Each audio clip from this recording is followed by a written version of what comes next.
Oi, hoje eu estou pensando muito sobre um assunto e eu quero falar com vocês sobre ele. Na verdade, não é só hoje que eu venho pensando nisso, que a maioria das coisas que eu venho falar aqui com vocês impacta em mim de alguma maneira, então também serve para mim. Quando eu falo com vocês sobre um tema, eu muitas vezes me coloco na situação e reflito se em algum momento na minha vida eu preciso dessas reflexões também. E de um modo geral elas me servem. E um dia desse eu li uma coisa que o Prem Baba escreveu falando sobre apego ao sofrimento e achei que hoje tinha tudo a ver falar sobre isso. Então vamos lá.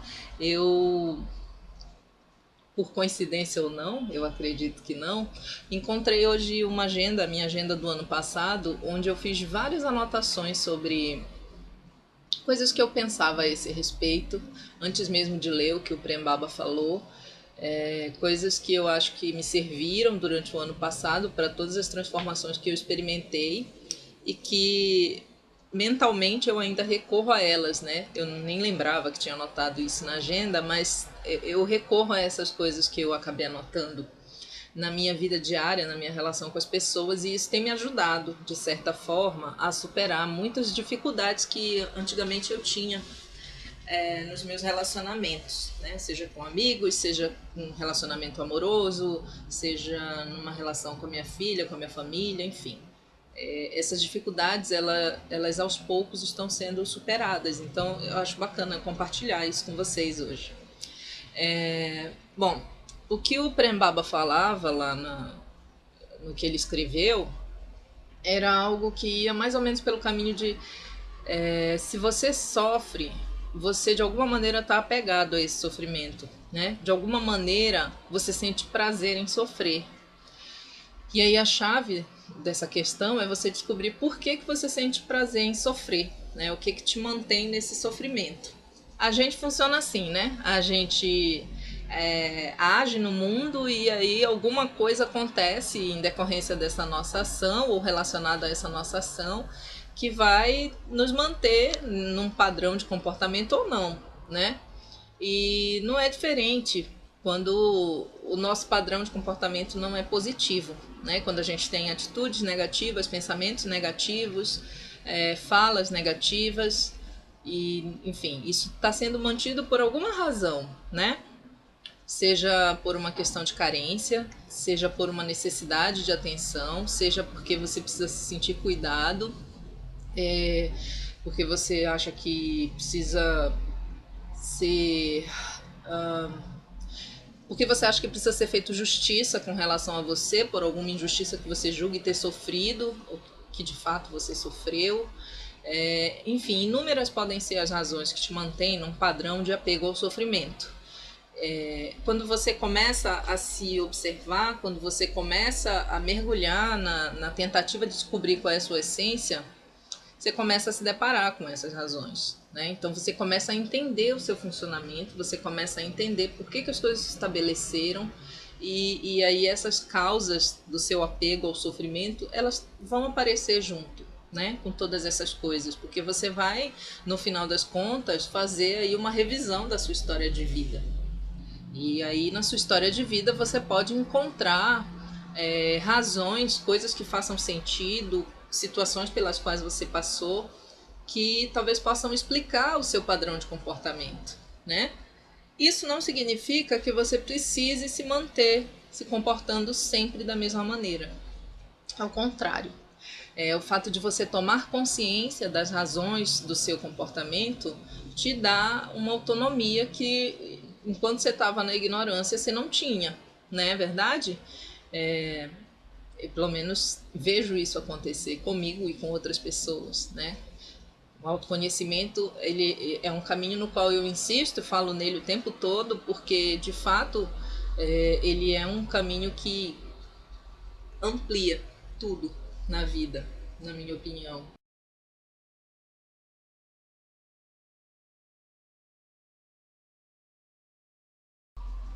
O fato é que você não precisa se conhecer plenamente, 100%, até porque eu acho que isso é impossível, né? Eu já falei algumas vezes aqui, a vida é cíclica, a gente vai mudando conforme a música toca e é bom que seja assim, né? Se você se enrijece, você vai sofrer. Né? Então, se você muda conforme as circunstâncias mudam, se você se adapta, é muito mais saudável, né? Do meu ponto de vista, pelo menos. Mas como eu estava dizendo, você não precisa alcançar 100% de autoconhecimento para então você começar a tomar atitudes positivas, né? Eu acho que, inclusive, você pode começar por uma atitude positiva.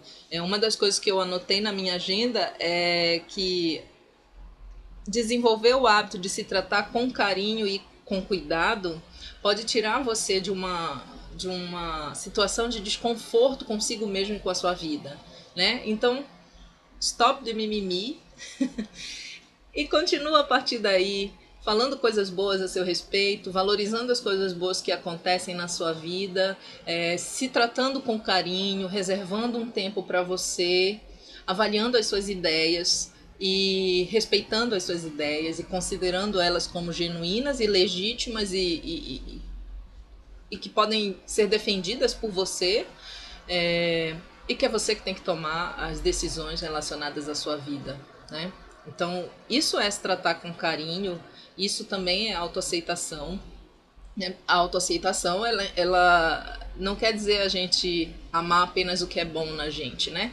Na verdade, ela também significa reconhecer que a gente tem dois lados, a gente é luz e a gente é sombra.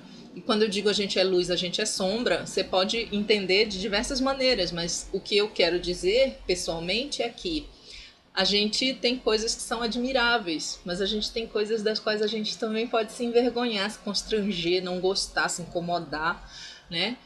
E quando a gente começa a olhar para essa sombra e a gente entende assim, tipo, pô, eu tô me prendendo a esse sofrimento, eu tô curtindo sofrer porque assim eu consigo a atenção das pessoas, né? Isso não é vergonha nenhuma, é apenas um fato da vida, é apenas uma maneira de funcionar no mundo. Se você vai se manter nessa maneira de funcionar no mundo, aí é outra questão, né? A escolha vai ser sua, mas aí você vai fazer uma escolha consciente. É diferente de você não saber porque você funciona no mundo e sofrer porque você tem que lidar com as suas sombras. Então a autoaceitação também é isso, também é a gente reconhecer que tem partes da gente que a gente não gosta tanto assim, né?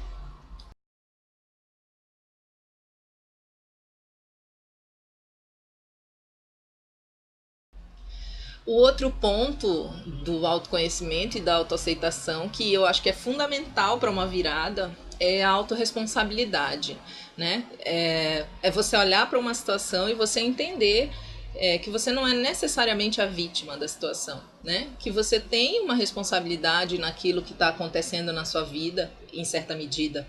Pode ser que você seja plenamente responsável pelas coisas que estão acontecendo na sua vida, pode ser que você seja parcialmente responsável por essas coisas, mas algum grau de responsabilidade você tem, nem que seja o de que você está sendo alertada por pessoas ou por sinais que a vida te dá de que a mudança é necessária e das coisas que estão te mantendo em situações que não são muito agradáveis, e mesmo assim você opta por ficar lá na sua zona de conforto, mantendo a situação igual, né?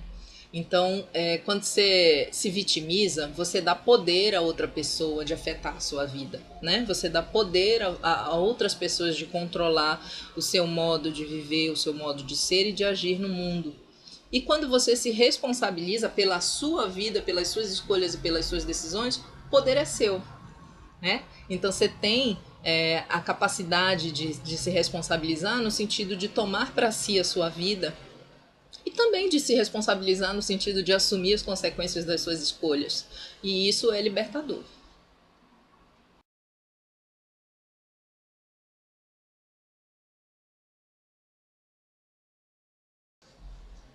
Eu acho que uma maneira interessante de você superar esse apego ao sofrimento, né, é você se perdoar.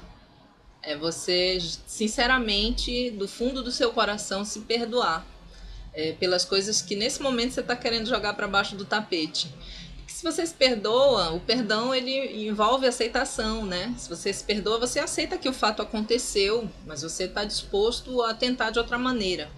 E eu acho que vale a pena você se dizer insistentemente, né? Eu te perdoo por você ter se apegado a esses padrões negativos. Eu te perdoo por você não se amar tanto assim. Eu te perdoo por qualquer outra coisa, mas eu te perdoo do fundo do meu coração. E, e se você se perdoa primeiramente, se você é capaz de superar isso, né? As suas dificuldades ou o seu julgamento para si mesmo, e aí você pode começar a perdoar outras pessoas também. E talvez você passe até a ser um pouco mais condescendente com o julgamento que você faz dos outros, né? E mais paciente também com os equívocos dos outros, né?